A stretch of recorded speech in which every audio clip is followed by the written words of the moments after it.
Y bueno, pues gobiernos van, gobiernos vienen y la deuda, y no hablo de la deuda externa, que esa es otra, sino la enorme deuda que es la recuperación salarial, la recuperación del poder adquisitivo, no se paga.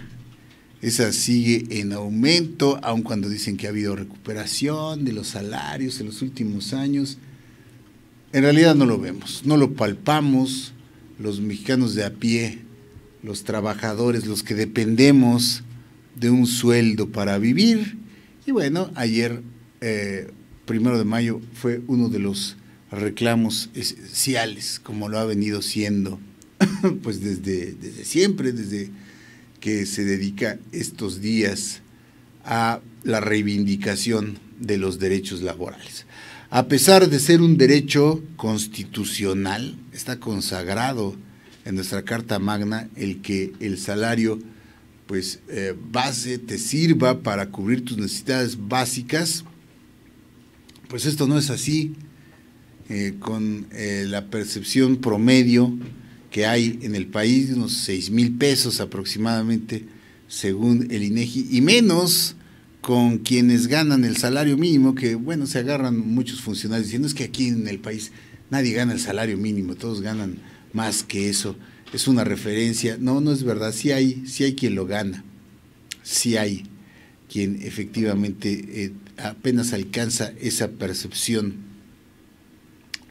Esos salarios pues no garantizan alcanzar o poder adquirir los satisfactores básicos de las familias mexicanas, y eso pues desmotiva el empleo honesto, formal, mantiene a los trabajadores mexicanos cabalgando en las fauces de la miseria literalmente, si es que se tiene la tragedia además de perder ese empleo, de perder esa percepción, lo poco que se puede ir ahí saliendo adelante. Si ese trabajador lo pierde, pues cae automáticamente y se suma a las filas de la pobreza. Si se es pobre trabajando, pues imagínense la gravedad de la situación cuando no se tiene ni siquiera ese magro ingreso. Sin un salario justo, pues no hay futuro, no hay planeación. ¿Qué se puede hacer? ¿No? Aquí no hay cultura de los seguros, no hay cultura del ahorro. Pues ¿cómo, cabrones? Si el salario no alcanza ni siquiera para el día a día, no puede haber, le digo, una planeación a futuro, estamos al día, o peor aún, arrastrando una situación de permanente endeudamiento, de incertidumbre. Vamos gastando pues por adelantado prácticamente, porque no alcanza. No alcanza, no se puede planear un retiro en la edad dorada, se apuesta muchas veces y en muchos casos a la bondad de los hijos, y esto a su vez pues representa un lastre para esas nuevas generaciones que pues tienen que seguir ayudando a los padres, digo los que son hijos agradecidos, pero a su vez pues le representa también una carga económica que no moral, quiero decir, de eso es independiente, ¿no? Pero sí va lastrando ese desarrollo económico en las nuevas generaciones. Por eso hay muchos hijos ingratos que se desentienden completamente porque pues no pueden, simple y sencillamente no pueden con él. ¿Para qué te dicen que un padre puede mantener a 10 hijos y 10 hijos no pueden mantener un padre? Pero bueno, esa es otra cosa.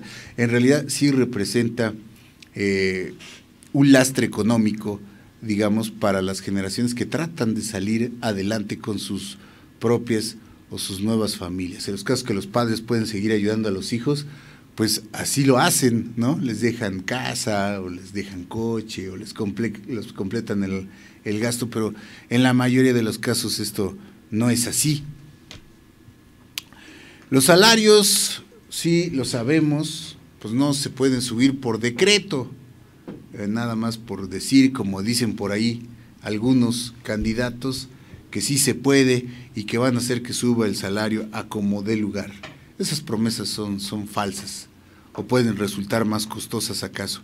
Sí se pueden establecer en cambio esquemas mucho más justos, en las percepciones y sobre todo, podríamos empezar, hay propuestas también en ese sentido muy claras, por mejores parámetros fiscales, a fin de que no sea el trabajador, el eterno contribuyente cautivo, bajar el impuesto sobre el producto del trabajo, el ISR, que pues representa para el trabajador una enorme carga y con ello pues anula expectativas de alcanzar una estabilidad, una certidumbre por el producto de su trabajo, una certidumbre en su economía en el mediano plazo.